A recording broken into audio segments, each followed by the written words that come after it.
Ahora sí. Bueno, bienvenidos, bienvenidas. Este es nuestro tercer encuentro de este ciclo de charlas que llamamos Feministas en los márgenes de la academia, investigando sobre género y políticas públicas en América Latina. Bueno, el ciclo de charlas está organizado por el Grupo de Investigación de Género y Políticas Públicas a nivel subnacional en América Latina, que es un grupo de investigación que trabajamos dentro de la carrera de Ciencia Política de la Universidad de Buenos Aires.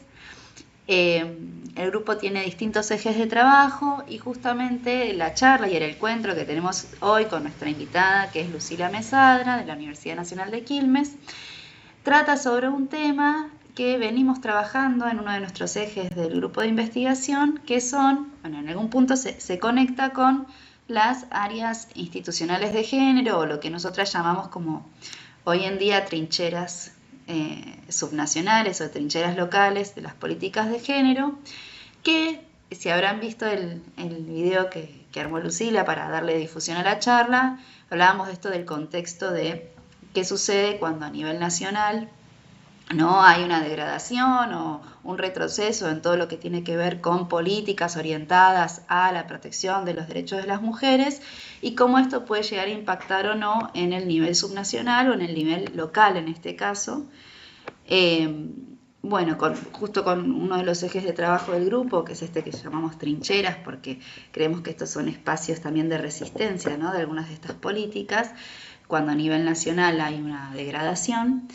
Estamos trabajando también sobre qué está sucediendo en los municipios del área metropolitana de Buenos Aires, especialmente ahora estamos con estos 40 casos, pero bueno, es una investigación que sigue en curso y que seguiremos alimentando, y hoy específicamente vamos a hablar del municipio de Quilmes a través de nuestra invitada, que ahora voy a pasar a presentar y brevemente. Bueno, el título de la exposición es Los entramados de la política pública de violencia contra las mujeres, un estudio de caso en el municipio de Quilmes. Y nuestra invitada, Lucila Mesadra, ella es doctora en Ciencias Sociales y Humanas por la Universidad de Quilmes. Su tesis doctoral abordó la política de violencia contra las mujeres implementada en el municipio de Quilmes a partir de un estudio longitudinal que analiza sus cambios y continuidades a lo largo de 14 años, desde el 2009 hasta el 2023. Lucila es becaria CONICET para el periodo 2020-2026 y además es docente de la Universidad Nacional de Quilmes, en el Departamento de Ciencias Sociales. Bueno, hecha esta presentación, ahora sí ya le cedo la palabra a Lucila. Obviamente este es un espacio también justamente para que tengamos un intercambio, para que podamos dialogar. Si en algún momento alguien tiene alguna consulta, alguna duda, puede levantar la mano, abrir su micrófono. La idea es que esto sea también un ida y vuelta. Igual después de la presentación de Lucila vamos a tener un espacio también para el intercambio, para el debate, y nos extenderemos, que esta es alguna pregunta que a veces surge, hasta las 11:30 aproximadamente. ¿Sí? Bien, ahora sí, ya me callo y Lucila, todo tuyo. Hola, buen día. Bueno, gracias a todos, a todas por conectarse hoy. Estoy muy contenta de poder participar de este espacio que organizan las compañeras del Grupo de Políticas de Género de la Universidad de Buenos Aires. Está buenísimo poder contar con estas instancias de compartir con personas interesadas en estas temáticas.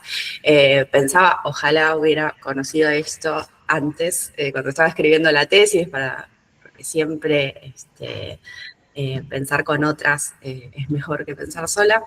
Pero bueno, así que hoy voy a compartir con ustedes algunos de los hallazgos, como decía Vicky, de mi investigación doctoral, que es un trabajo que desarrollé entre 2020 y 2025 y que tuvo como objeto la política de violencia contra las mujeres en el municipio de Quilmes, ¿no? Cuando comencé mi trabajo, yo venía de mi formación como licenciada en Ciencias Sociales de Quilmes también, que es una carrera que tiene una orientación en políticas públicas. Y había aprendido a pensar las políticas desde ese ciclo de las políticas públicas, ¿no? Esto de pensar, bueno, una etapa de diseño, una etapa de implementación y otra de evaluación, y esas etapas que se van retroalimentando. Y mi proyecto inicial era bastante esquemático y tenía que ver con pensar en estos 14 años cómo habían cambiado esas 3 etapas, ¿no? Y también tenía como una idea previa de qué es lo que iba a encontrar, ¿no? ¿Qué respuestas iba a encontrar ahí? No sé si llamarla ni siquiera hipótesis, no sé, como una corazonada o incluso, diría hoy, hasta un prejuicio. Yo suponía que las políticas de violencia contra las mujeres eran revictimizantes, ¿no? Porque quienes las diseñaban y quienes las implementaban estaban insertos en una trama patriarcal y entonces tenía sentido que reprodujeran esas nociones. Y esa es una idea como que aparecía en las primeras cositas que escribí, en los primeros trabajos de los talleres de tesis y demás, hasta que un día una investigadora que comentaba mi trabajo en un taller me dijo, bueno, dejate sorprender, ¿no? Y creo que investigar también tiene mucho que ver con eso, con abrirse a la sorpresa, a las preguntas, a la duda, con no avanzar con tantas certezas, ¿no? Y creo que en este trabajo me fui llevando un montón de preguntas, ¿no? Quizás más preguntas que respuestas, y también algunas reflexiones sobre cómo estudiar las políticas públicas y más allá del caso de Quilmes, hay algo de eso que también me gustaría compartir con ustedes hoy, que creo que, bueno, por sus trayectorias y por el carácter de este grupo, les puede llegar a interesar, ¿no? Entonces, una de las primeras decisiones importantes que tomé en mi trabajo fue cambiar el foco de análisis, ¿no? Entonces, dejé de lado esa mirada tan secuencial sobre el diseño, la implementación y la evaluación, pero esto, digo, también pasó porque sencillamente no fue algo que encontrar en el campo, ¿no? O sea, no existía un diseño de la política pública. Esa imagen del Estado, ¿no? Racional, beberiano, protocolizado, ¿no? De las normas y demás, que había leído en los textos de la universidad, aparecía muy poco en el trabajo empírico, ¿no? Y cuando encontraba documentos y normativas, también sucedía que no se correspondían después con lo que los agentes estatales hacían en sus prácticas. Entonces, a partir de ahí, y en diálogo con, bueno, sí, ¿no? Con perspectivas neoinstitucionalistas, con la sociología de los problemas públicos, ¿no? Con todo un bagaje teórico, empecé a pensar que quizás era más productivo entender la política como un entramado, ¿no? Me gusta como esa metáfora del tejido, de pensarlo como un conjunto de hilos que nosotros podemos distinguir por separado, pero que también adquieren sentido en la forma en la que se entrelazan. Entonces dejé de preguntarme por las etapas de la política y empecé a preguntarme por qué es lo que estaba pasando con el contexto, ¿no? En el que se desarrollaban, cómo se iba cambiando, qué instituciones eran las que estaban sosteniendo esas políticas públicas, qué pasaba con las normas escritas y con las normas no escritas que regulaban las acciones de los trabajadores en la práctica, qué actores intervienen, cuáles son sus creencias, cuáles son sus perspectivas, ¿no? Desde qué lugares ellos toman posiciones para intervenir. Y entonces, ese desplazamiento también me llevó a poner en suspenso algunas ideas que tenía bastante instaladas, ¿no? Por ejemplo, la idea de que una estructura de mayor jerarquía institucional, ¿no? O sea, que una secretaría en lugar de una dirección necesariamente implicaba mejores y mayores capacidades estatales para poder intervenir sobre el problema de la violencia. Y también, como este cambio en la perspectiva de análisis también me llevó a cambiar, ¿no? Como la escala de observación, y empecé a mirar menos esas estructuras formales y más a las personas que hacen al Estado, ¿no? En su trabajo cotidiano. Y en ese punto para mí fueron muy importantes dos referencias teóricas. Por un lado, esta idea de Bojolavsky de Soprano sobre el rostro humano del Estado, que parece que es una idea que, o sea, a mí personalmente me encanta cómo está expresada y cómo está planteada, y creo que es fundamental en el análisis de las políticas públicas, que va muy de la mano con esa propuesta de Michael Lipsky de ver a las burocracias de calle, ¿no? Lo que sostiene Linsky es que justamente las políticas públicas se reescriben en ese encuentro cara a cara entre quien trabaja en el Estado y el destinatario, la destinataria de la política. Y esa idea, la verdad que resultó fundamental para entender cómo funcionaba en la práctica la política de violencia que yo estaba estudiando, ¿no? Y también, bueno, con este cambio de enfoque tuve que redefinir mi estrategia metodológica, menos centrada en documentos y en entrevistas a funcionarias, que obviamente forman parte de la investigación, pero también incorporé muchas entrevistas a trabajadoras, a militantes, participación en actividades impulsadas por el municipio e impulsadas por la militancia feminista en Quilmes. Esas fuentes las fui analizando por separado, pero también traté de ponerlas en diálogo, ¿no? Para justamente poder reconstruir ese entramado y entender cómo esas normas, las instituciones, los actores, las prácticas, las creencias se articulan y le dan sentido, la forma a la política pública. Y entonces, a partir de ese trabajo, llegué como a una primera gran idea, ¿no?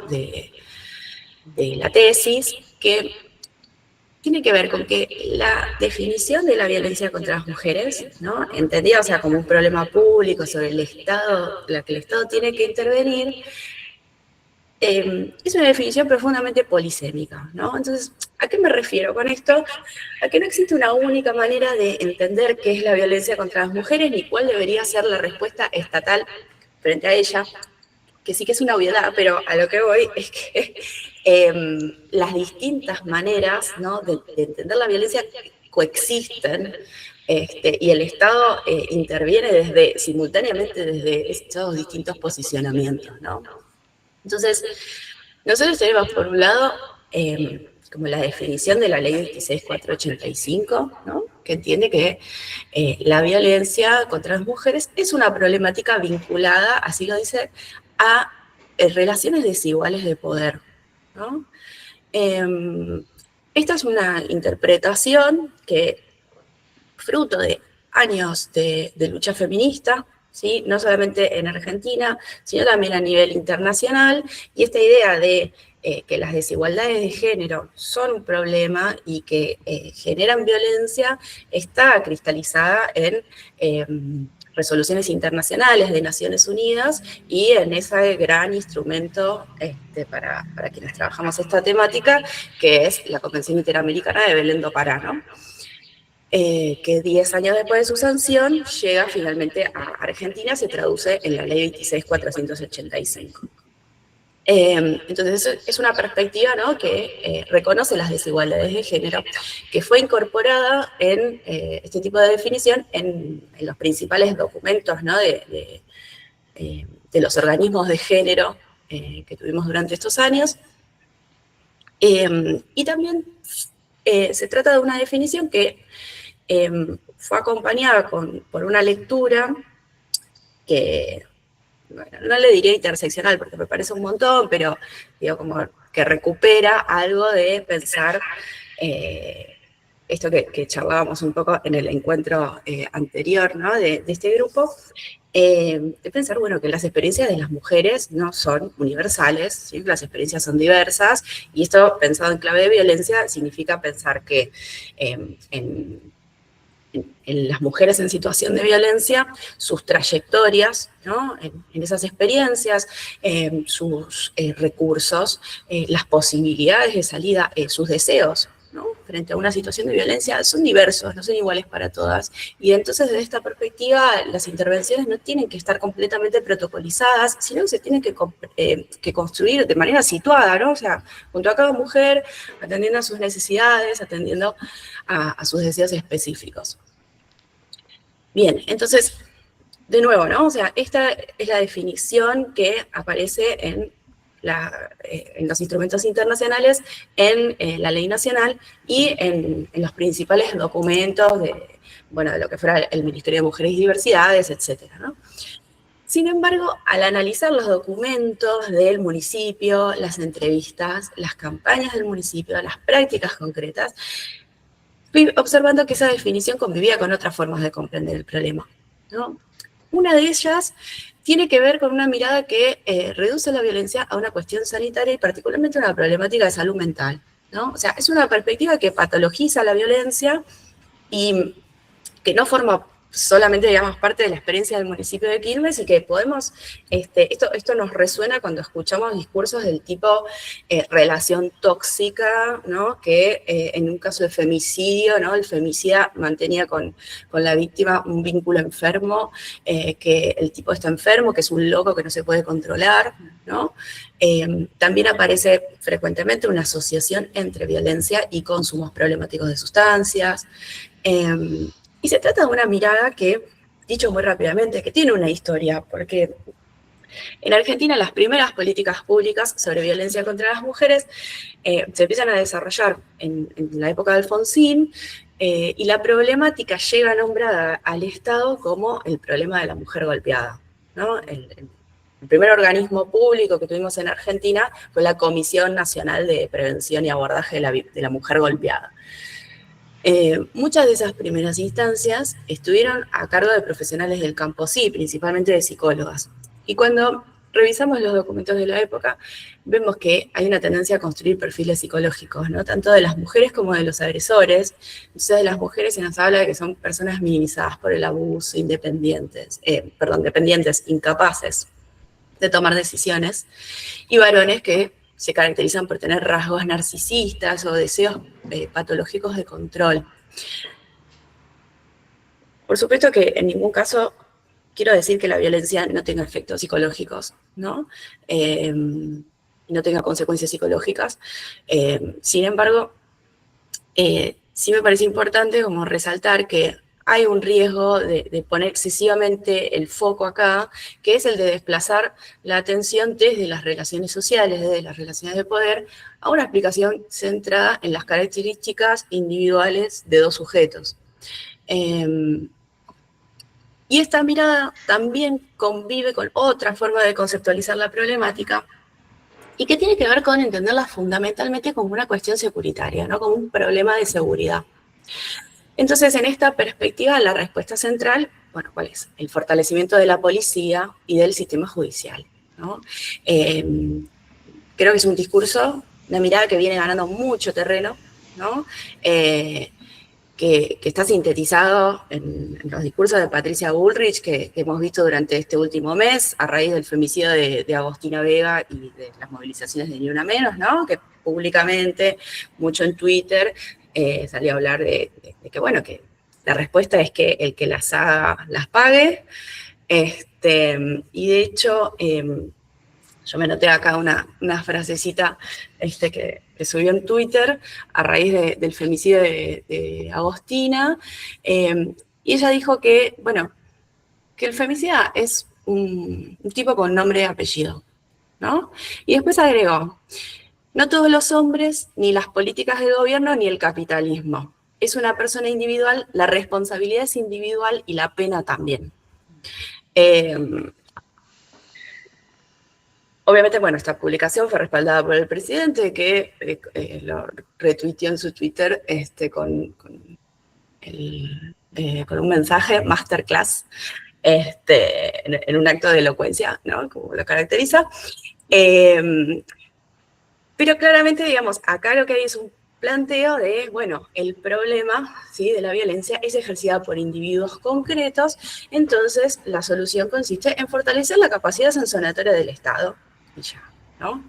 Entonces, en esta mirada, la denuncia ocupa un lugar central, y la protección de las mujeres depende en gran medida de la intervención de la policía y de la justicia. La cuestión es que estas tres miradas, ¿no? La perspectiva de género, la perspectiva sanitaria y esta securitaria, no se sucedieron unas a otras reemplazándose, sino que fueron coexistiendo y se superpusieron a lo largo de los 14 años que estudié en Quilmes, ¿no? Si bien, o sea, en principio podríamos pensar que el paradigma de género vino a desplazar a los anteriores, ¿no? Sobre todo en momentos de auge del feminismo, lo que encontré fue que las intervenciones de gobierno estuvieron atravesadas por esas tres miradas. Y lo que sí fue cambiando es, bueno, cuál de ellas adquirió mayor centralidad para orientar la acción estatal. me parece que es fundamental como reparar en cómo se define el problema, ¿no? Porque esto habilita ciertas respuestas estatales y vuelve menos visibles otras. Entonces, mi periodo de análisis, como les decía, aborda 14 años. Empieza en 2009, que es la fecha en la que se sanciona la ley 26.485, pero que también coincide con la creación del primer organismo municipal especializado en abordar la violencia en Quilmes, ¿no? Y finaliza en 2023, cuando concluye el primer mandato de Mayra Mendoza como intendenta. Son 14 años que están atravesados por 3 gobiernos locales de intendentes de distintos signos políticos, ¿no? Entonces, el primero de ellos es Francisco Borrego Gutiérrez, que fue intendente entre 2007 y 2015 por el Frente para la Victoria. Y me parece que es una figura interesante como de señalar, ¿no? Porque es un hombre del sindicalismo, de la Unión Obrera Metalúrgica, pero también muy ligado a la lucha por los derechos humanos, porque fue detenido durante la última dictadura militar, cuando recuperó la libertad ya en democracia, junto al cura Farinello y alineado con la línea de Jorge Nova, o sea, una línea muy progresista dentro del catolicismo, fundaron el Polo Social. Y me parece importante señalarlo porque quizás uno tendería a asociarlo con la figura de varón del conurbano, y creo que en este caso la trayectoria del Barba es bastante más compleja, ¿no?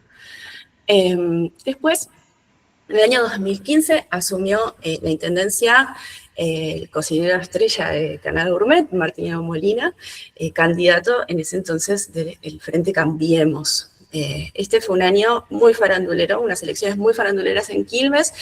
La interna del PRO se dirimió entre el exmodelo Tommy Dunster y el cocinero Molina, y Molina efectivamente logró, impidió la tercera reelección de Francisco Gutiérrez, ¿no? Y después en el año 2019 asume Mayra Mendoza, y en este caso, digamos, a diferencia de los años anteriores, de los periodos anteriores, se trata de una gestión que se identifica explícitamente con el feminismo y con algunas de sus principales demandas políticas, ¿no? Como el derecho al aborto. De hecho, cuando Mayra asume su gestión, en su discurso, ¿no? de Asunción, dice, bueno, se viene un municipio feminista, disidente, plural, diverso, inclusivo, nacional y popular, se vienen las mujeres intendentas en el conurbano. Entonces, más allá de estas diferencias políticas e institucionales, creo que es interesante observar cómo se fueron configurando las respuestas estatales frente a la violencia en cada uno de estos periodos. Así que bueno, les voy a compartir como algunos de los highlights de cada uno de estos periodos, ¿no? Entonces, la etapa 2009-2015, ¿sí? Les decía que está marcada por esa creación del primer organismo especializado en violencia, un organismo que terminó siendo conocido como la Casita, ¿sí? Y acá, de nuevo, ¿no? Como esa imagen del Estado beberiano, racional y demás, explota por los aires, porque no se trata de un organismo que haya surgido de un plan estratégico previamente diseñado, sino de una demanda de un grupo de mujeres del Polo Social, este espacio político del Barba Gutiérrez, que le plantearon la propuesta al Barba y el Barba decidió acompañar. Y para eso se alquiló una vivienda cerca del centro de Quilmes. Se nombró como responsable del espacio a la cuñada del Barba, y esta persona, esta funcionaria, formó un equipo de trabajadoras con mujeres provenientes de otros sectores de desarrollo social, trabajadoras que no tenían una formación específica ni en género ni en abordaje de situación de violencia, ¿no? Y me parece que esta frase que aparece aquí sintetiza muy bien ese momento fundacional, ¿no? Una de las trabajadoras, Delia, cuando la entrevisté, recordaba que cuando empezó a trabajar, le preguntaron qué entendía ella por género, y desconcertada, ella le respondió una tela. Entonces, luego tuvo que abordar todo un proceso de formación, ¿no? A lo largo de todos los años que se desempeñó ahí, ¿sí? Pero me parece como como ese ingreso de Delia al organismo también da cuenta de un momento en el que la problemática no estaba institucionalizada ni profesionalizada, ¿no?, dentro del Estado local. Y hay algo de cómo se fue construyendo la política pública que estuvo muy marcado por la improvisación, ¿no? O sea, no había antecedentes institucionales, no había protocolos claros, no había un equipo previamente conformado, ¿no? Sino que todo eso se fue construyendo sobre la marcha. Incluso, digo, el nombre del espacio, ¿no? La casita. ¿De dónde surge la casita? Cuando se forma este primer equipo de trabajadoras, tenían que ir a este lugar que habían alquilado, bueno, a limpiarlo, a pintarlo, a ponerlo en condiciones, ¿no? O sea, las mismas trabajadoras que después se ocuparon de asesorar a las mujeres en situación de violencia, en principio se ocuparon de poner a punto el espacio, ¿no? Y bueno, en ese laburo afectuosamente empezaron a nombrar este lugar como la casita y así fue el nombre que se terminó institucionalizando, o sea, sin problematizar que quizás gran parte de las mujeres que acudían a ese lugar sufrían violencia en el ámbito doméstico. Muchas de las entrevistadas, digamos, como caracterizaban ese espacio como una extensión lógica del hogar, ¿no? Entonces, durante los primeros años, las trabajadoras recuerdan que ahí o sea, en ese espacio se cocinaba mucho, se tejía, se compartían mates, conversaciones largas, ¿no? Algunas de las trabajadoras ya hasta un poco enojadas, de maneras críticas, decían que durante los primeros años parecía más bien un club de amigas que un espacio estatal. Entonces, con el tiempo, las intervenciones, bueno, sí, se fueron pensando, se fueron reflexionando, se contrató personal capacitado, se articuló con la Universidad Nacional de Quilmes, tuvo una política de capacitación que fue muy interesante, no solamente en términos de lo que implicó, ¿no? De cómo contribuyó a consolidar un equipo de trabajadoras formadas, sino también como la transformación subjetiva de esas mismas trabajadoras que no habían logrado llegar a la universidad, pero que lo deseaban y que entonces esto fue como una manera, ¿no?, de pisar la universidad y de formarse ahí, de recibir un diploma ahí.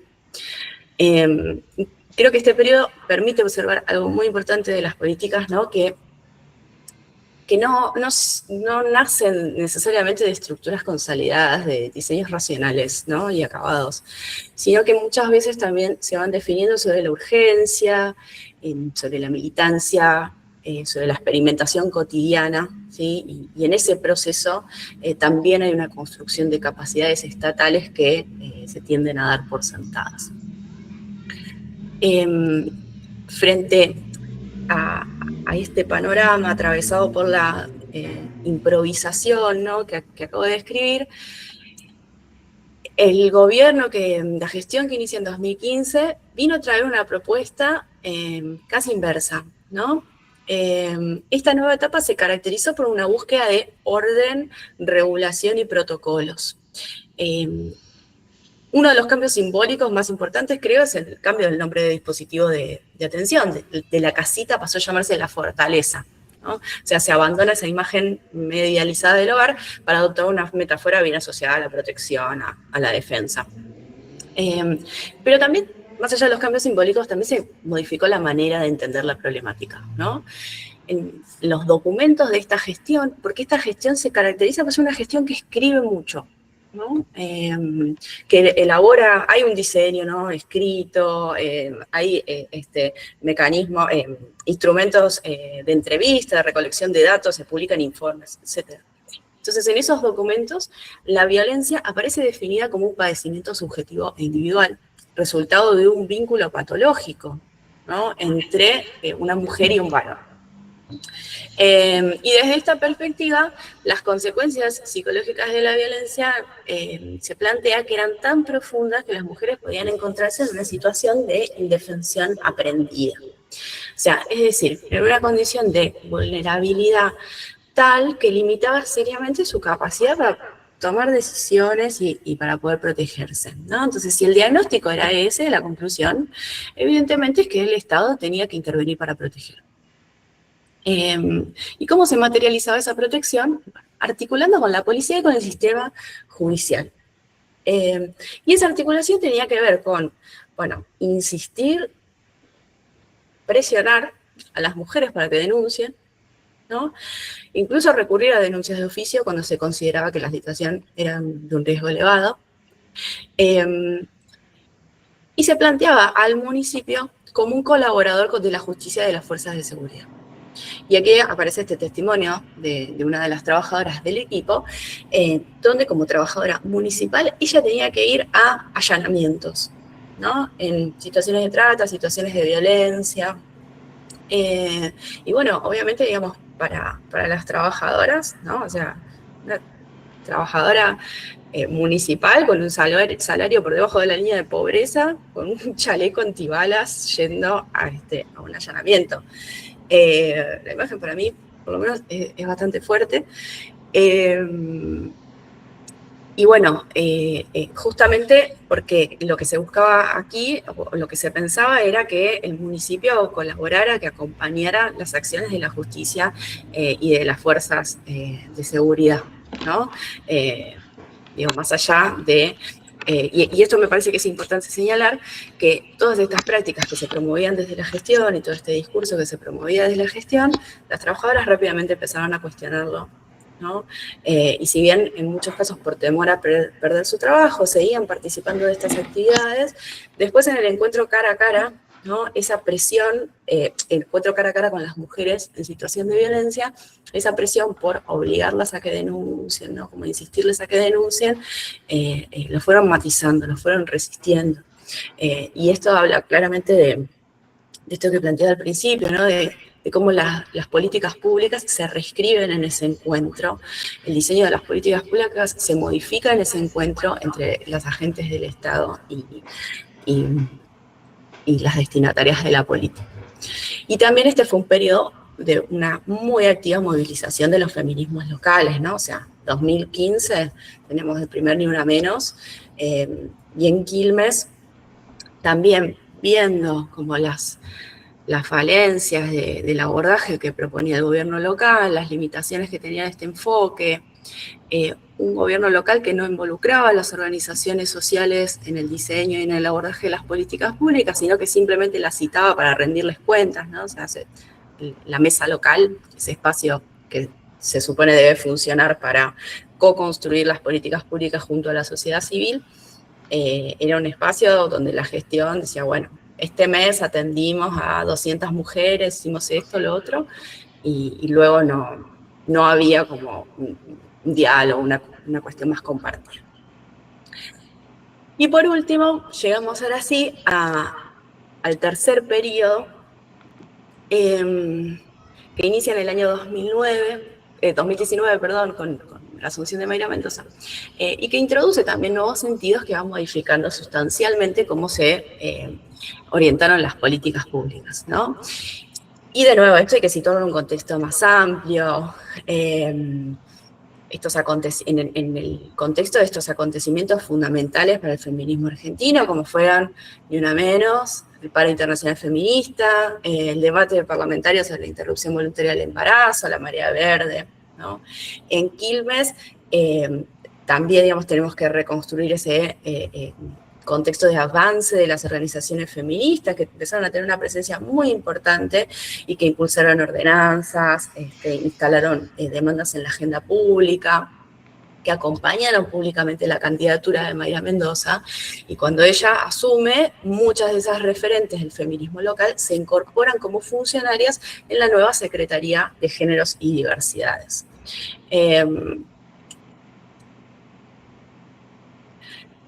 En este periodo la violencia empieza a ser definida como una problemática vinculada a las desigualdades de género, ¿no? Se desplaza esa mirada del vínculo patológico entre los individuos y se empieza a hablar de relaciones desiguales de poder, y se empieza a hablar fundamentalmente de la autonomía de las mujeres, ¿no?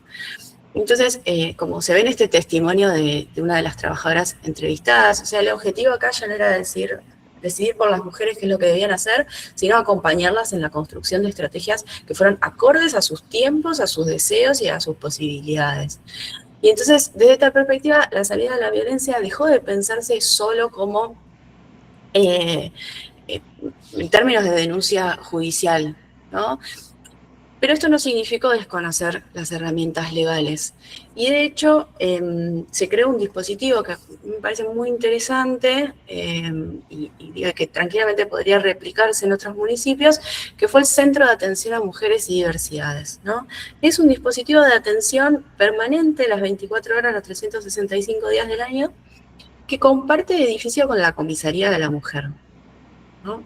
Y esto es como re interesante, o sea, en términos etnográficos, que en un mismo edificio convivan este mural que veíamos atrás, ¿no? Con los emblemas tradicionales de las fuerzas de seguridad, me parece muy interesante para pensar esas tensiones, ¿no?, en las políticas de violencia. Pero digo, más allá de lo simbólico, esa convivencia en el mismo espacio físico tuvo consecuencias importantes en términos, ¿no?, de las políticas públicas, que es que les permitió, ¿no?, a las trabajadoras supervisar ese momento tan crítico que tiene que ver con el momento de toma de denuncia e intervenir cuando se detectaba algún problema, ¿no? Entonces, si la denuncia era incompleta, imprecisa, insuficiente, podían actuar para intentar corregirla. Y acá en esta misma línea fue se trató de un periodo donde las trabajadoras empezaron a ocupar un lugar central y a intervenir también en repensar cómo deberían, a partir de sus experiencias, ¿no?, cómo deberían ser esas intervenciones. Entonces, mientras antes teníamos un primer periodo de indefiniciones, un segundo periodo de definiciones muy duras y muy centralizadas, aquí se trata de una política pública que se va construyendo en diálogo con las organizaciones de la sociedad civil, con las experiencias de las trabajadoras y demás. Entonces, para ya ir cerrando, como algunas y pasar al intercambio, entonces, como algunas reflexiones generales de la tesis tienen que ver con que se observa que hay un fortalecimiento progresivo, ¿no?, de la institucionalidad de género y de las capacidades estatales para abordar la violencia contra las mujeres en el municipio, y que una jerarquía orgánica de alto nivel, ¿no?, como una secretaría, tiene una función clave porque envía una señal de compromiso político frente al problema, y también, bueno, en términos más operativos, porque le otorga al organismo autonomía y capacidad de gestión presupuestaria, y que son cuestiones fundamentales, ¿no?, para pensar la sostenibilidad de las políticas de igualdad, pero que también para que estas estructuras promuevan la igualdad, ¿no?, las acciones que despliegan tienen que estar diseñadas desde la perspectiva de género, ¿no? Y esto no es tan sencillo, forma parte, ¿no?, de sentidos en disputa. También quizás no pude reparar tanto durante esta presentación en esa temática, pero sí la militancia feminista tuvo un rol central en el diseño de la política pública local, ¿no? Y en este sentido, algo que se observa es, sobre todo, ¿no?, en este último periodo, es que cuando las organizaciones sociales participan en el diseño de la política pública, se incorporan sus saberes, las capacidades del Estado se refuerzan, ¿no? Y cuando son relegadas, las políticas tienden a fragmentarse y también a perder sensibilidad territorial, entendimiento sobre el territorio. Y por último, un cuarto aspecto que resalta la tesis es el rol de los equipos de trabajo, ¿no? O sea, la investigación hizo todo un trabajo de tratar de reconstruir todo ese proceso de profesionalización de las intervenciones, desde ese periodo más improvisado hasta hacia el final, que claramente fortalece las capacidades estatales. Sí hay un límite estructural persistente que tiene que ver con las condiciones de trabajo de los equipos, que están marcadas, ¿no?, en Digo que es algo también compartido al trabajo municipal en general, la precariedad laboral, la sobrecarga de tareas, y en este caso particular, ¿no? de abordar situaciones de violencia, la demanda emocional que implica para las trabajadoras y que es algo que afecta en la sostenibilidad de la política, ¿no? En este sentido, me parece que problematizar, ¿no?, las condiciones de trabajo de quienes acompañan también es una condición necesaria para mejorar la calidad y la efectividad de las intervenciones estatales. Así que bueno, sin mucho más, muchas gracias por escucharme, por seguir ahí. Hablé un montón, perdón, así que pasemos ya al intercambio. Muchas gracias, Lu, estuvo buenísimo y no te preocupes porque tenemos todavía un montón de tiempo para seguir charlando, así que eh, aparte era muy rico también llegar a ver la parte de los, ¿no?, de los resultados, como bueno, y qué encontró.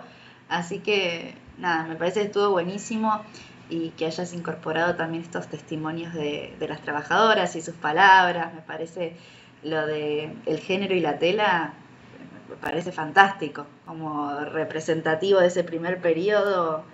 Me pareció excelente la elección de ese testimonio.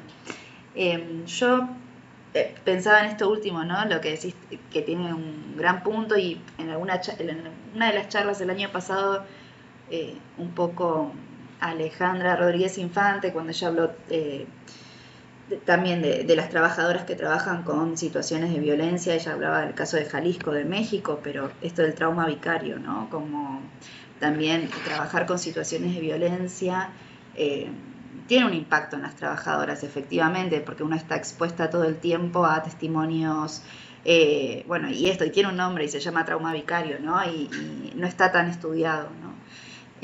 Pero bueno, esto digo para sumarlo justo que me dio el pie a lo último que mencionabas. Yo creo que hay muchas preguntas y muchas cosas que podemos debatir, y como yo no quiero hablar, porque siempre hablo mucho, me voy a callar. Y vi que en la charla de hoy se anotaron personas que vienen, algunas que trabajan en el municipio o que son municipios y estudian en la universidad. Bueno, están todas las investigadores que están trabajando sobre el eje de que les comentaba al principio, de trincheras subnacionales. Entonces, cedo la palabra a todas ustedes para que aprovechemos este espacio de intercambio, sobre todo esto, ¿no? A partir de un estudio de caso, sobre todo en profundidad, y esto longitudinal, que es tan complejo, ¿no? Cómo llegar a...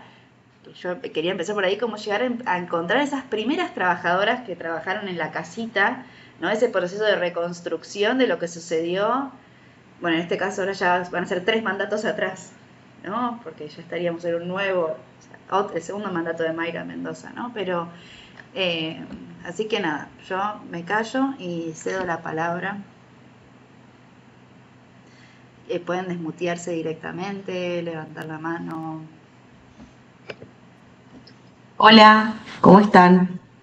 Gracias, Lucila, por la charla de hoy. Y mi pregunta era, ¿cómo elegiste el corte en 2009?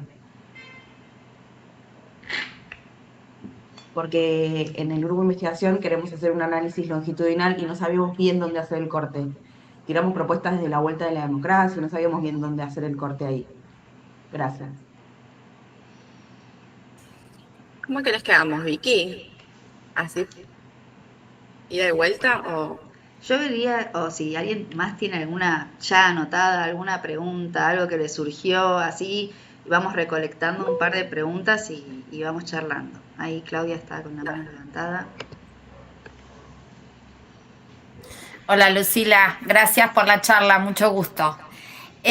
A mí lo que me resonó de lo que vos dijiste, y linkeado con 2 trabajos que hicieron 2 estudiantes de la carrera de Ciencia Política de la Universidad de Tierra del Fuego, acá en Río Grande, yo soy docente de la carrera, sus trabajos de integración final, que analizaron políticas públicas, coincide en algo que vos dijiste y me quedó resonando, que me parece que también es bien interesante para estas trincheras de las que habla Vicky, que es que mucho de lo que se trabaja en las secretarías o en las direcciones que tienen que ver con salud mental, con género, con prevención, está el funcionamiento y las capacidades de dar respuestas de esos organismos beberianos, protocolizados y tal, está dado por las redes informales que se establecen con los propios trabajadores de esos lugares. ¿Sí? En estos dos trabajos uno tiene que, el primero no me acuerdo porque fue hace ya como 2 o 3 años, pero el último que tuvo que ver con salud mental, prevención del suicidio en el municipio de Río Grande, que es donde yo vivo, hacía también hincapié en esto, ¿sí? Esto que vos decías de que cuando empieza la gestión de vinculada de género contra las mujeres con el Barba, hay esto que empieza, estas trabajadoras que empiezan a vincularse y que además son trabajadoras que vienen de los territorios. Lo vinculé a aquellas viejas y queridas manzaneras de la década del 90. Se establece esa relación, es como que el linkeo entre la resolución de los problemas está más dado por esa capacidad de resolución y de entramado informal del territorio que del protocolo o del estado protocolizado. Como una cosa así como que dije, estas cosas que uno detecta en el pago chico también pasan en otros lugares, eso. Y que me parece que también es algo bien piola para mirar, ¿no? Yo no es que les quiera tirar más trabajo, compañeras, pero me parece que también alguna cosita de las trincheras de las que habla Vicky podría ir por ahí. Gracias, eso era, por ahora. Bueno, muy en sintonía con Claudia. Yo también pensaba en algo parecido. Antes que nada, gracias, Lu, por tu exposición. Dijiste que hablaste mucho, pero la verdad no se notó el tiempo, porque era súper entretenido, súper claro y súper interesante.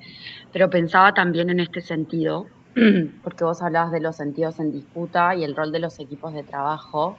Y yo pensaba mucho en esa dimensión informal del ejercicio del poder, en donde o bien se reproduce la cultura patriarcal y entonces hace que la distancia entre la norma y la práctica sea un castigo, o sean esos pisos pegajosos de alguna manera. Y te quería preguntar si dedicaste algún capítulo específico a estas prácticas en donde se disputa el sentido para entender esa distancia entre, bueno, la política pública y su transformación, porque sí mencionaste, ¿no?, de la incorporación de los saberes populares, fortaleciendo la política pública y robusteciéndola, pero quería saber si nos puedes compartir por ahí un poquito más de esto que me súper interesa, y creo que ahí hay mucho también de estas trincheras en donde se llevan adelante las políticas públicas con perspectiva de género. Gracias. Buenas, bueno, yo quería, primero gracias Lu por la presentación, fue muy interesante. Y nada, no es una pregunta, sino es algo que pensaba cuando hablabas del centro de atención del CAM, ¿no? Que funciona en la comisaría. Nada, me parece que es interesante el dispositivo para empezar a desarmar quizás como la única intervención que sea la denuncia, ¿no? Como que quizás parece que todo tiene que llegar a la denuncia y que ahí está, y ya estamos. Entonces me parece que desde el equipo del centro nada, no se labura únicamente en la denuncia, sino en un abordaje más, no sé, quizás más integral, o bueno, donde no es como el punto de llegada. Eh, Nada, me parece que es como por ahí donde hay que seguir trabajando. Eso.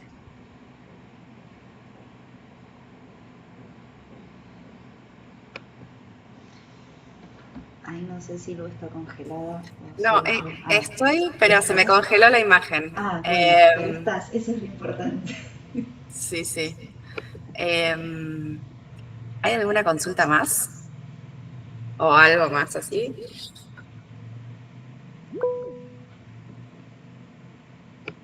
Ahí, Ali. Hola Lucila, hola a todas.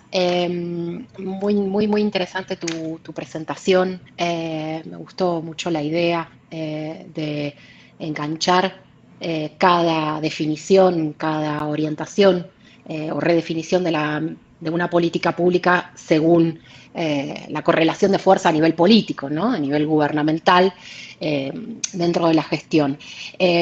Saliendo un poco de la cuestión más que nada analítica, tal vez, más que nada tal vez porque estuviste analizando bien las distintas gestiones. Hay algo que a mí me generaba mucha curiosidad y que creo que también es un poco va de la mano con lo que hablaba Magdalena y con lo que hablaba Claudia, que te hacían esas preguntas, pero quería hacerlo explícito, más explícito, porque tal vez yo no entendí bien las preguntas de las chicas, más que nada para hacerlo explícito y para sacarme la curiosidad. Has mencionado como una especie, ¿no?, de que estaba bastante bien argumentado, bastante claro, en la idea de que hay una tensión, habría una tensión en la definición y en la ejecución de la política pública entre la protocolarización y la intervención situada, ¿no?, como dos grandes polos, dos grandes, digamos, momentos en los cuales, como un continuum, ¿no?, entre uno y otro, ¿no?, si se van desplazando para un lado o se van desplazando para el otro. A mí no pude evitarlo por mi formación, dejar de analizarlo desde el concepto de autonomía relativa de las burocracias, que creo que me parece que es un poco para donde está yendo. Pero para ir a una pregunta bien clara, a mí me pasa mucho esto, ¿no?, que es cierto que la protocolarización lo que te genera es como una especie de estandarización de las intervenciones que te impide, en última instancia, hacer una intervención, lo que nosotros decimos una intervención integral, una intervención, como bien decís, situada, que sea respetuosa de los derechos, de la integralidad de los derechos, etcétera, etcétera. Ahora bien, el otro aspecto, el aspecto de la intervención situada, que eso es lo que me genera también como mucha duda, es hasta qué punto la intervención situada, no estoy diciendo que esté mal en sí misma, no da mucha autonomía relativa a los agentes que intervienen, presuponiendo que tienen una formación que muchas veces, como has podido demostrar vos, no tienen. Pasa no solamente con la cuestión de género, pasa también con la intervención policial. Lo hemos visto nosotros, las que analizamos políticas públicas, sabemos que los funcionarios que están en territorio cuentan con un no control por parte de sus supervisiones, y ahí donde se juega es la subjetividad de quien interviene. Los policías o la formación policial o la acción policial, lo mismo que la formación, la intervención de centros de atención sobre violencia de género, pongo los policías, pero como puedo poner a cualquier agente del Estado, pero pongo la policía por la resistencia a la resistencia de estos organismos a protocolarizar su intervención. Con el fundamento de que esas cosas no se pueden protocolarizar, y esta es la respuesta que generalmente te encontrás, porque ese saber está en la persona que interviene, y no se podría describir, porque si la escribís la limitás, ¿no? Son, digamos, respuestas sin ningún tipo de sesgo, son respuestas que como que hablan de una instancia en donde el control por parte de las acciones del funcionario no estarían fortalecidas. A mí me genera como esa cosa, a ver si me podés ayudar a destrabar esa tensión que tal vez yo veo y tal vez vos no la presentaste en tu trabajo, ¿no? Gracias.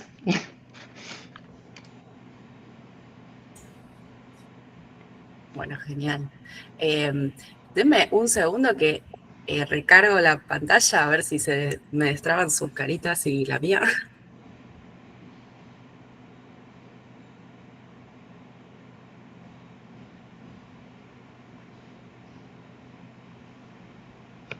Ahora sí. Bueno, y ahora las veo, por lo menos. Bueno, nada, buenísimas todos los comentarios, las preguntas. Bueno, empecemos a charlar.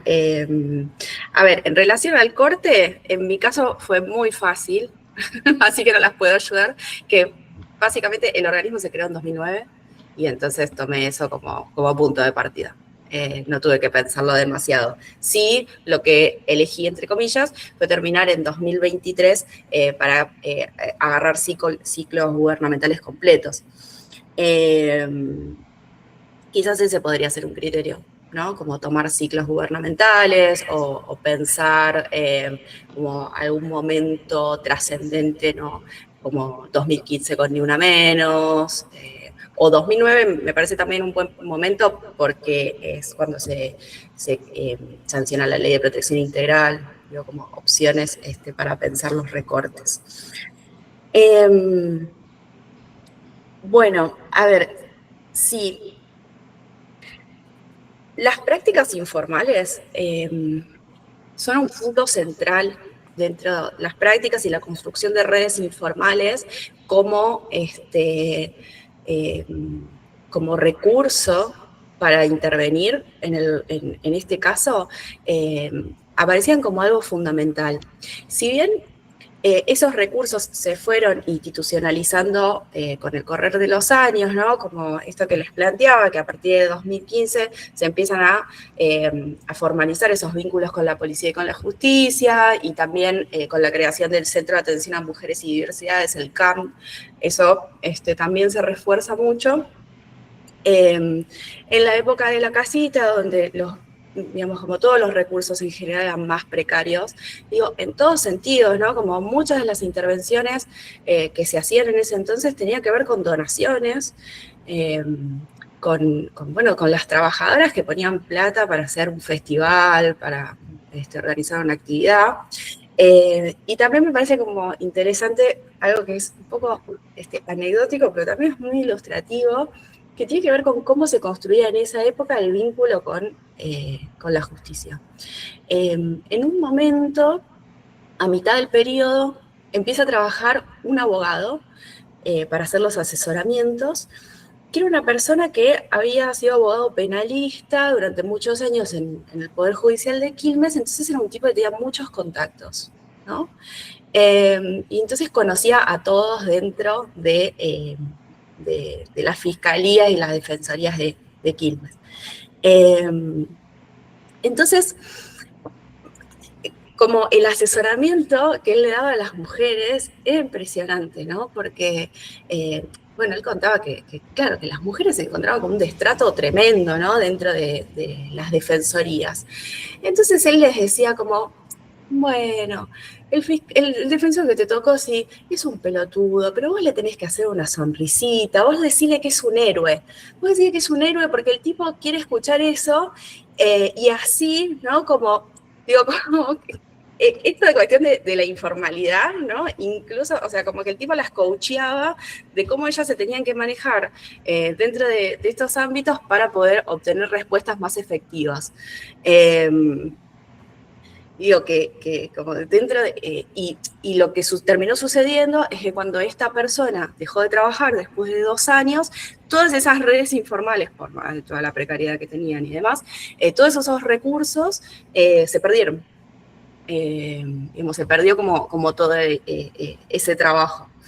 Entonces sí, digo, como, a ver, el universo de la informalidad dentro de este tipo de políticas es enorme, no solamente en términos de lo que sucede en la intervención directa, ¿no? con las mujeres en situación de violencia, sino que también alcanza a los recursos, alcanza a la construcción de las redes y demás. En este sentido, una de las grandes tensiones tiene que ver con lo que me planteaba Alicia, si no me equivoco, esta tensión entre la protocolización y la intervención situada, ¿no? Justamente, como veíamos, ¿no? Desde en la gestión de 2015 a 2019 hay una búsqueda importante por protocolizar y por sistematizar todas las intervenciones, ¿no? Entonces, digo, como que se va construyendo todo un repertorio de qué decir para lograr el objetivo, que es que la mujer se vaya con la decisión de denunciar, ¿no? O sea, estos dispositivos de atención tienen como lo que ofrecen, ¿no? Es una instancia de asesoramiento y de acompañamiento sobre los caminos posibles para abordar la violencia.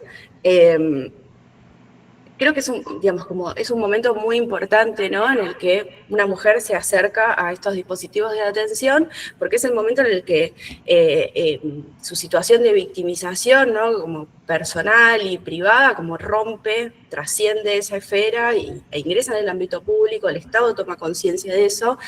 Y entonces ahí, dependiendo como las gestiones, se pensó como esa instancia de una u otra manera, ¿no? Entonces, en esta etapa intermedia de la gestión de Martina Molina estaba muy enfocada, o sea, el objetivo de esa etapa era denunciar, porque se consideraba que la única forma de proteger a las mujeres tenía que ver con la denuncia, ¿no?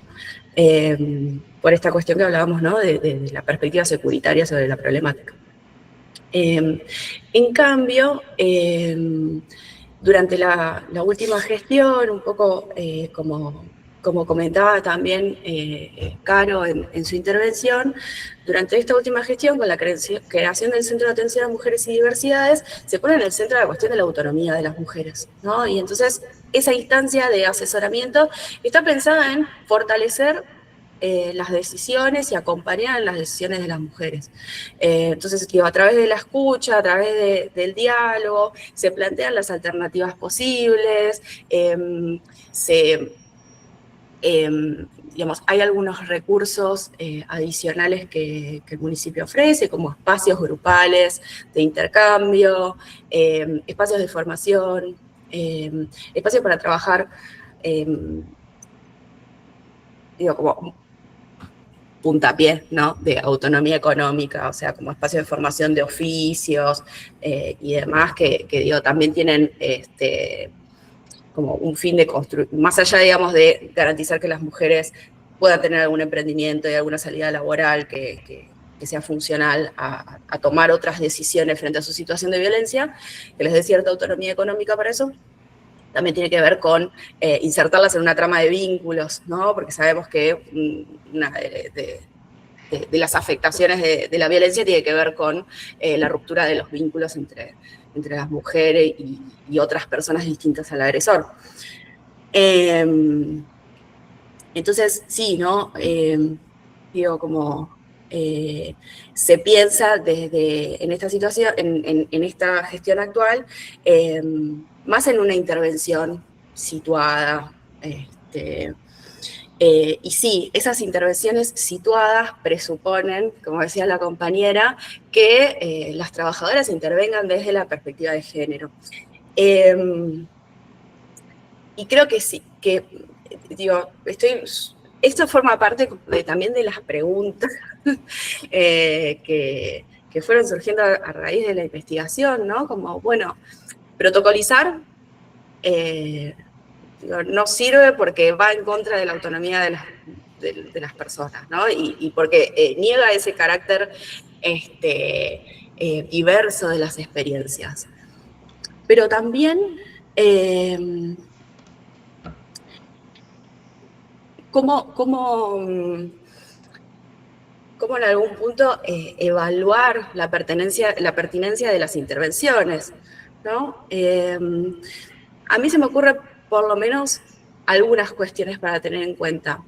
Por ejemplo, algo que me parece interesante de cómo lo aborda el municipio de Quilmes es que todas las intervenciones se realizan en parejas, ¿no? De 2 trabajadoras o 3 trabajadoras. Entonces, digo, ahí como la mirada de otras sobre las intervenciones que puede llamar la atención, ¿no? Como esa devolución con la compañera, ¿no? Quizás permita problematizar alguna práctica que no sea,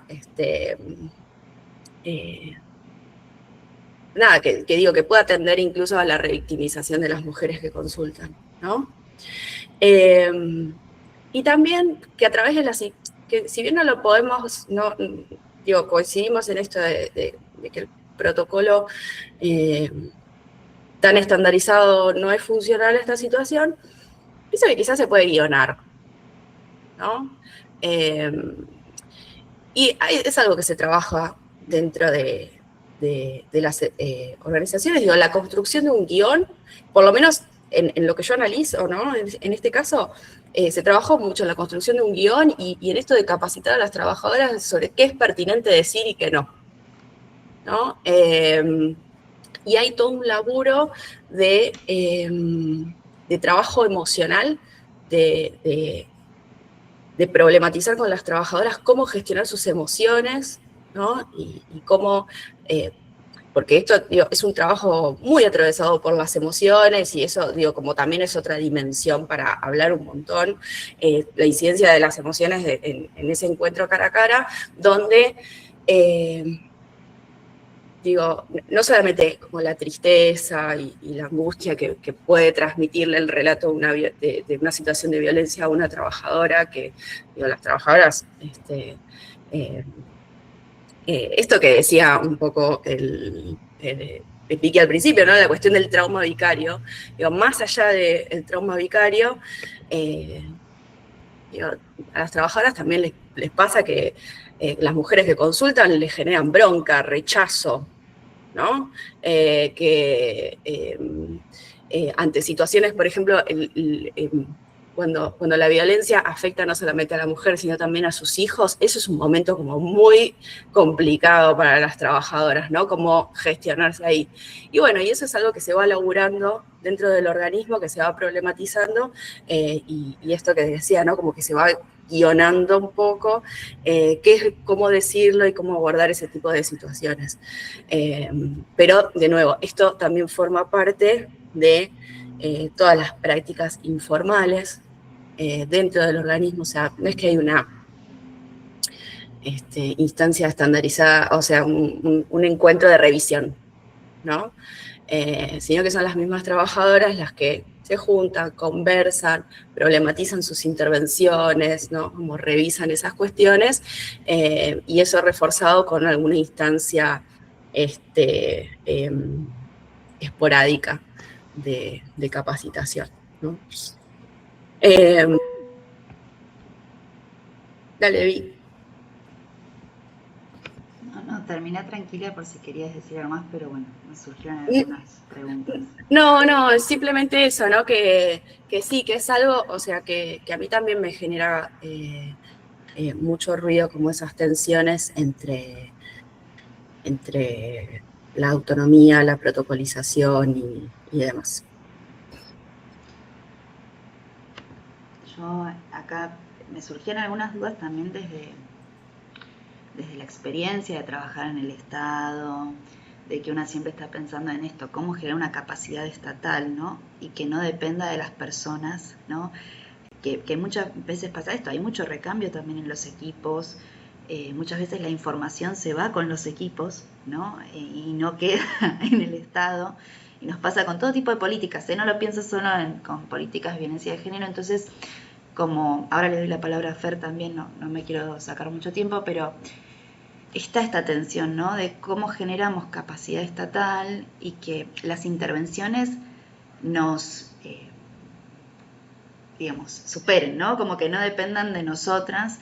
O sea, a mí me ha pasado de estar en la redacción de protocolos, justamente cuando estaba en el Instituto de Vivienda, de abordaje de situaciones de violencia, porque por más que no éramos el organismo encargado de abordar y acompañar las situaciones de violencia, al estar en los barrios somos la cara del Estado y recibíamos todos los días un montón de situaciones de violencia de género específicamente, y nos vimos en la necesidad de armar un protocolo porque era un protocolo muy sencillo en el que no se decía el paso a paso de todo lo que había que hacer, pero al menos de tener esto, una guía de, bueno, si viene una persona que me dice que está sufriendo violencia, ¿qué es lo que tengo que hacer?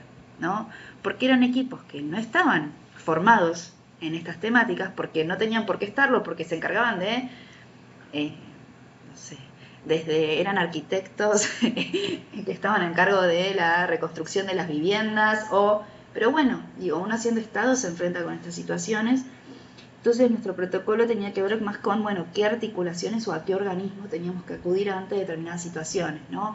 Bueno, si hay niños o niñas involucrados, Ministerio Público Tutelar, si hay, digo, y estos organismos tienen sus equipos para acompañar estas situaciones, entonces es cierto que es difícil muchas veces esto, porque es como vos decís, ¿no? Hay situaciones que requieren todo esto, un abordaje integral, porque cada situación es muy diversa y hay muchas violencias que también se intersectan, ¿no? Desde lo económico, desde lo físico, y entonces cada caso requiere un abordaje específico, pero también pasa esto de que muchas veces por falta de protocolos los equipos decían no intervenir, ¿no? Y era como, bueno, no, esta situación no me corresponde a mí. No sé, andá a la comisaría y quizás la comisaría no era el mejor lugar al cual ir ante esta situación, ¿no? Entonces como que ahí es como pensaba, como revisando desde mi propia experiencia, cómo encontrar estos puntos medios de no hacer modelos ideales, porque ya sabemos que no sirven, pero que tampoco dependa de que se va un abogado y chau, se perdió el abordaje, ¿no? Porque eso, cómo generar una capacidad estatal. Y yo la pregunta que tenía, que era muy chiquitita, era ¿cuántas personas trabajan, o sea, en el equipo, ¿no? Digamos, estamos hablando de un equipo porque vos hablabas recién esto de las reuniones de las trabajadoras, ¿no? Bueno, entonces hacer estos como medios, nosotros los llamamos ateneos, pero como de debatir juntas las situaciones y ver entonces cómo pensábamos los abordajes y si había otros casos que eran similares, a ver qué tipo de acción se podía generar, pero eran equipos grandes, ¿no? Entonces, para entender esto, la capacidad, ¿no?, de abordaje de estas situaciones y esto del término de presupuestos, de recursos, de qué cantidad de trabajadoras estamos hablando, como en estas áreas, en esta secretaría, por ejemplo. Esa era la duda que me surgía y le doy la palabra a Fer, así enganchamos. Bueno, gracias también, Lucila, buenísimo. Me sirve mucho para mi tesis. Estoy empezando un proceso de investigación y me bajé tu tesis del repositorio de la Universidad de la UNCI y la estoy leyendo, está buenísima. Está buenísimo el planteo de la complejidad, ¿no? Bueno, me pareció súper útil y muy bien planteada. Y esto que decían las compañeras, ¿no? Además yo fui parte de una secretaría local mucho más chiquita, un municipio mucho más chiquito, con muchísima más informalidad, ¿no? De la política local también. Esto de cómo complejiza el análisis de la política pública desde lo teórico, lo local y a su vez la informalidad de distritos que se manejan de otra forma, ¿no? Y con otras lógicas, y lo difícil a veces que es desde una mirada muy teórica entender esto o cómo abordarlo, la ausencia también de investigaciones en este sentido, ¿no? El vacío teórico que todavía tenemos, porque son políticas incipientes además, ¿no? Entonces, ¿cómo construir esa teoría desde el territorio? Y esto que aparece en todas también, ¿no? La idea de los protocolos y los abordajes y la capacidad creativa también de los equipos locales que en algunos lugares van apareciendo funcionarias súper capacitadas, ¿no? Y esa flexibilidad que hay que tener, esas tensiones. Y yo también... nada, en esto del tiempo corto que tuviste para contar esta experiencia, me sospecho que el Ministerio de Mujeres de la provincia, siempre lo digo porque mi experiencia fue un faro, un apoyo muy grande que te da esto de tener un referente de política, ¿no? Un referente, un acompañante en un campo donde... también está y estuvo sobre todo en el gobierno anterior, me parece que también por esta complejidad del peso de los movimientos del feminismo, de la exigencia de no poder equivocarte, porque si vos estás en una secretaría y te equivocaste o haces algo que hay una lectura de donde vos te equivocaste, es muy complejo para los equipos sostener, animarse a seguir haciendo, ¿no? Mi tesis se va a centrar en la relación entre las personas que atienden y conforman esos equipos y las personas que atraviesan situaciones de violencia. ¿Qué pasa ahí? Que hay un montón de formas de vincularse entre equipos técnicos y personas que asisten a esos espacios, ¿no? Y cómo se construye ahí la política pública. Así que el capítulo de los equipos en el territorio me viene súper bien. Y esto de el marco que te da una gestión, un Estado nacional para tener una política pública local,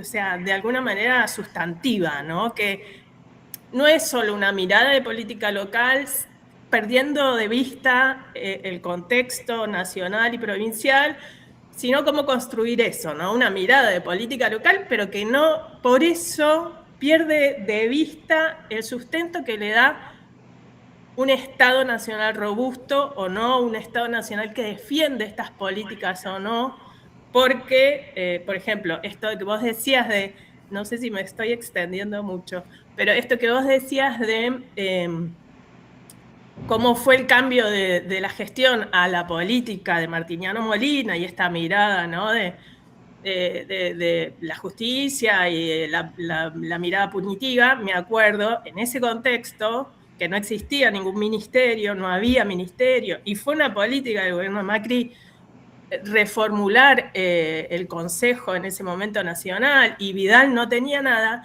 y en ese contexto Vidal yendo a golpearle la puerta a un violento, y yo teniendo, o sea, en ese contexto armando una secretaría local que no iba para ese lado, ¿no? Entonces, en Cañuelas. Es gravísimo que la gobernadora de la provincia de Buenos Aires fuera a buscar un violento, o sea, la forma de abordaje que el Estado provincial tenía en ese momento era patética. Y para los gobiernos locales que su gobernadora hiciera ese tipo de acciones, nada, fue muy fuerte ese momento también, ¿no? Y lo complejo de las interseccionalidades también para los protocolos, ¿no? Por un lado, y después esta mirada también que los equipos locales necesitan protocolos, porque te da seguridad, te da formas de abordar una problemática que si no estás muy sola, muy desprovista, ¿no? de acciones, y que además esto de que las instituciones de las políticas locales son una parte muy chiquita del abordaje de los problemas de violencia. Que la justicia es enorme en relación a ese abordaje de los problemas de violencia, pero que también las ganas, la potencia, la mirada de la política pública, de quienes llevamos adelante eso, es como que también genera muchas tensiones ahí, porque vos confías en que las políticas públicas pueden mejorar el abordaje de esto, ¿no? Y bueno, las tensiones que con la justicia se generan ahí, y también lo punitiva que es la justicia con las áreas de género, ¿no? Como también te castiga la justicia cuando estás en esos lugares. Bueno, eso.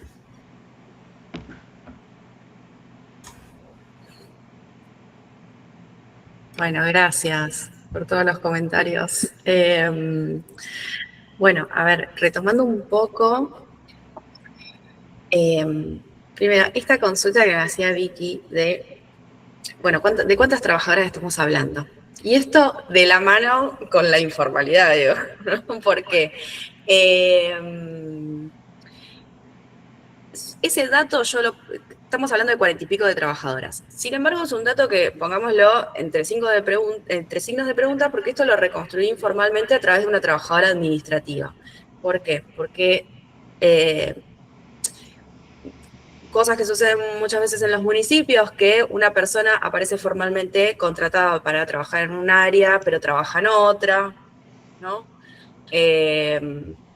Entonces, por ejemplo, de la casita directamente no se desconocen las nóminas de personal, ¿no? Esto es algo que me comentó la funcionaria que vino después, que me dijo, yo pedí las nóminas de personal y no estaban, yo no sabía quiénes eran los trabajadores, las trabajadoras cuando llegué, cuando asumió la dirección de la Fortaleza, ¿no?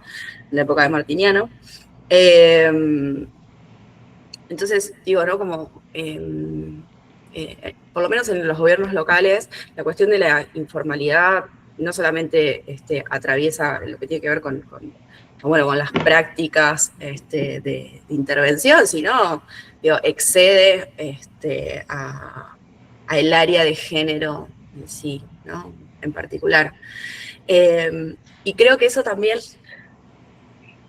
tiene que ver con esto que planteaba Fernanda de, bueno, el vacío que hay en la producción académica con respecto a las políticas locales, ¿no? Que me parece que sí son, o sea, esto que vos señalabas de, bueno, son una novedad, entonces no hay demasiada producción académica. Creo que, digamos, como el hecho de que sea un fenómeno, igual también lo pondría en tensión, ¿no? Porque, tenemos experiencias de políticas públicas locales de violencia contra las mujeres súper importantes, tipo, las de Vicente López, ¿no? O sea, desde los 90, y no hay demasiada producción sobre eso. Y creo que también va de la mano con las dificultades de acceder a la información. Para mí fue muy trabajoso, ¿no? Poder reconstruir la política desde 2009. Acceder a esto, ¿no? A presupuestos, a ordenanzas, poder rastrear cómo el área de género fue rotando dentro de los organigramas, ¿no? O sea, los pedidos de información pública que tenía que hacer, pedidos de información pública a nivel municipal, no existe, ¿no? Pero, para reconstruir eso, también, de nuevo, o sea, yo tuve que apelar a mis redes informales de a mí mismo y llevar factura al Consejo Deliberante, ¿no? Y como todo ese laburo como decía el abogado de la casita, de sonreírle a la gente del municipio para poder acceder a alguna información que en algunos casos, de nuevo, o sea, es información que hay que tomarla con pinzas, porque, por ejemplo, este dato de cuántas trabajadoras efectivamente se desempeñan en la Secretaría, no lo reconstruí informalmente, ¿no?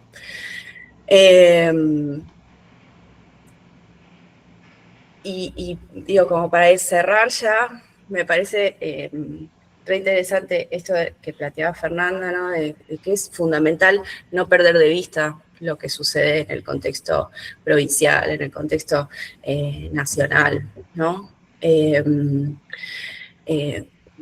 Bueno, justamente este episodio que vos recordás de Vidal, yo también lo retomo en la tesis como parte del argumento de que eso impactó también en la forma de hacer política a nivel local.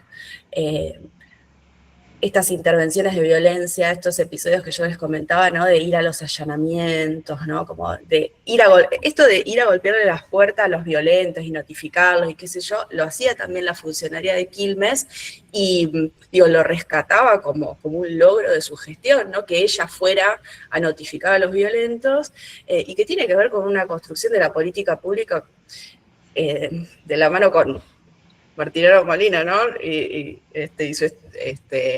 su rol mediático de una política súper espectacularizada. Y me parece que es eso, ¿no? Como que muchos, digamos, como el despliegue público también ofrecía un poco de show y buscaba construir show. Y creo también, para pensar un poco también el contexto actual,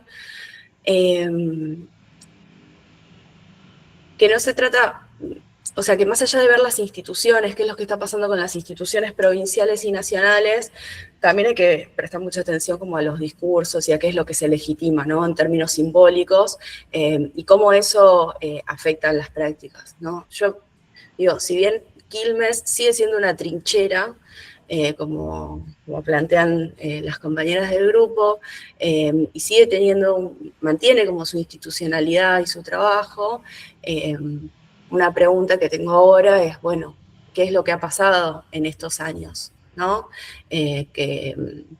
Digo, por ejemplo, la discursividad feminista con la que asumió Mayra se ha matizado muchísimo. Entonces yo también me pregunto qué de esas miradas, ¿no? Tan antifeministas y prosecuritarias que promueve el gobierno nacional actual, si han permeado o no las prácticas de estos espacios, o si han logrado como resistir estas miradas más centradas en la autonomía, la promoción de los derechos de las mujeres, de pensar en su ciudadanía, ¿no? En reconocerlas como sujetas de derechos y personas que transitan experiencias que son diversas y que tienen derechos a ser escuchadas y acompañadas en su ley. Así que bueno, gracias. Gracias, Lu. La verdad es que yo creo que el encuentro de hoy está muy bueno porque esto, como venimos también trabajando desde el grupo y haciéndonos tantas preguntas sobre estos temas y hay tantas dificultades en el acceso a la información, como vos decís, porque ¿qué es un pedido de acceso a la información en un municipio, no? ¿Existe eso?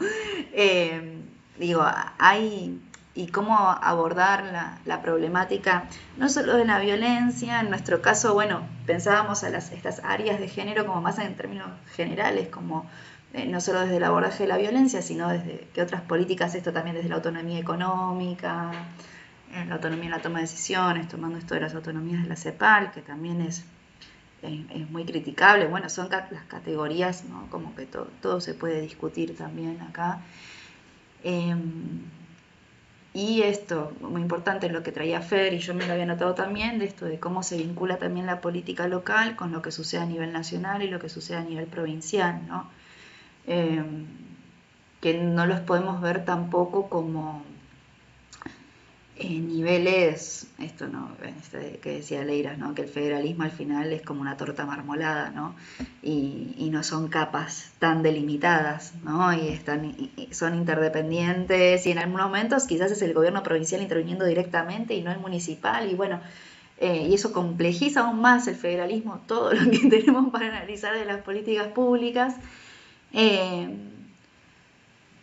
bueno, yo me quedo con un montón de preguntas, la verdad, pero digo, qué importante es que podamos tener al menos estos espacios ante estos contextos tan recesivos a nivel nacional y en algunos casos también a nivel provincial, como bueno, poder tener estos espacios para discutir también estas temáticas, pensarlas entre personas que vienen más desde trabajar en estas áreas, personas que vienen más desde la universidad, digo, de la sociedad civil, como vos decías, Lu, esto de, bueno, qué espacio se le da también a las organizaciones de la sociedad civil en la construcción de estas políticas públicas. Justo hace ya 2 semanas participamos del congreso organizado por el Ministerio de Mujeres de la provincia y justamente en una de estas mesas, una de las ponencias trataba sobre esto, ¿no? De entrevistas directamente con organizaciones de la sociedad civil que trabajan en el municipio, en uno de los municipios de la provincia. Bueno, acá creo que se abren muchos hilos para pensar y muchos posibles temas de tesis doctorales también, porque la verdad es que son temas que, claro, nosotros queremos abordar 40 municipios y ahora queremos hacer casos más de estudio, más longitudinales en algunos, pero bueno, estamos emprendiendo una tarea que no es nada sencilla y que bueno, nos va a llevar un tiempo. Ya nos adelanto esto. Pero bueno, que está bueno meterse, ¿no? Y hacer el intento. Y hablar y acercarnos a las trabajadoras también y trabajadores de los municipios. Poner en valor este rol también, que es muy bastardeado también, ¿no? Como que por lo general se tiene una mirada de los trabajadores y las trabajadoras municipales, ¿no?, bastante estigmatizada, y lo cierto es que qué importantes que son, ¿no? Inclusive pueden salvar vidas. Entonces, digamos, trabajando específicamente sobre este tema de las violencias, como un abordaje, y el abordaje de una persona trabajando en el municipio puede también, cambiar el destino en la vida de una persona, ¿no? Entonces, me parece que está bueno también esto de volver a traer como lo local, como ponerlo sobre la mesa y la importancia que tiene. Y hago una recomendación, hay un libro que, bueno, yo se lo compartí a las chicas, de marchas y contramarchas en las políticas locales de género, de Ana Laura Rodríguez Gustá, que justamente trae lo que vos decías, Lu, de, bueno, quizás no es algo tan incipiente, quizás el abordaje de la violencia de género desde las áreas locales se puede rastrear inclusive en la década del 80, o sea, con el retorno a la democracia, ¿no?, con ese primer organismo a nivel nacional. Ya a nivel local ya teníamos algunas experiencias de trabajar esta problemática de la violencia desde lo local. Entonces, creo que hay muchísimo que tenemos todavía para leer y para seguir investigando y para producir, porque como decía Fer y como decía Lu, efectivamente es, digamos, el nivel local en sí, ¿no?, ya sea por sus dificultades en el acceso a la información, por la informalidad o lo que sea, es un nivel de gobierno, y específicamente en este caso con políticas vinculadas a la violencia, que no ha sido tan estudiado desde estos otros ámbitos como la academia, ¿no? Entonces es que está bueno recuperarlo, traerlo, discutirlo, desde distintas perspectivas, obviamente, que no tienen que ser siempre institucionalistas, como para esto, ponerlo sobre la mesa.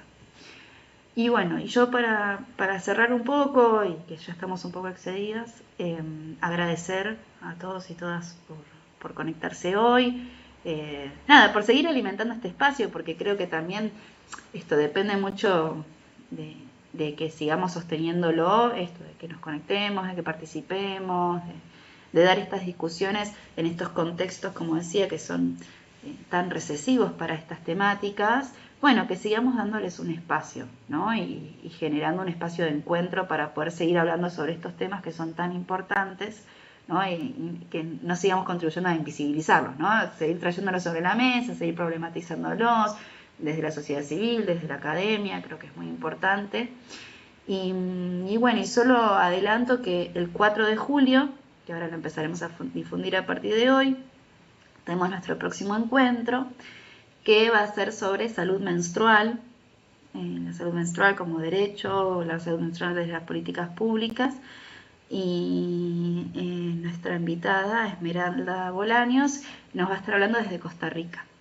Así que bueno, ya adelanto que a partir de hoy lo vamos a estar dando difusión en nuestras redes, que bueno, si nos siguen ahí se irán enterando de las próximas charlas, y este va a ser el último encuentro antes del receso de invierno de la Facu, y después retomaremos en agosto. Así que bueno, espero que todas se puedan conectar, yo creo que va a estar muy interesante la temática, y es algo también, otro tema que quizás de las políticas públicas no está tan investigado, el tema de la salud menstrual. Así que bueno, eso, no sé si alguien quiere decir algo más. Si no, bueno. Bueno, aprovecho para agradecerles y quedo a disposición cualquier cosa que quieran que sigamos intercambiando. Armamos un meet paralelo. Así que gracias por el espacio. Bueno, gracias a todos y todas por conectarse, y bueno, que tengan lindo fin de semana y descanso. Gracias. Nos estamos viendo. Gracias. Buen fin de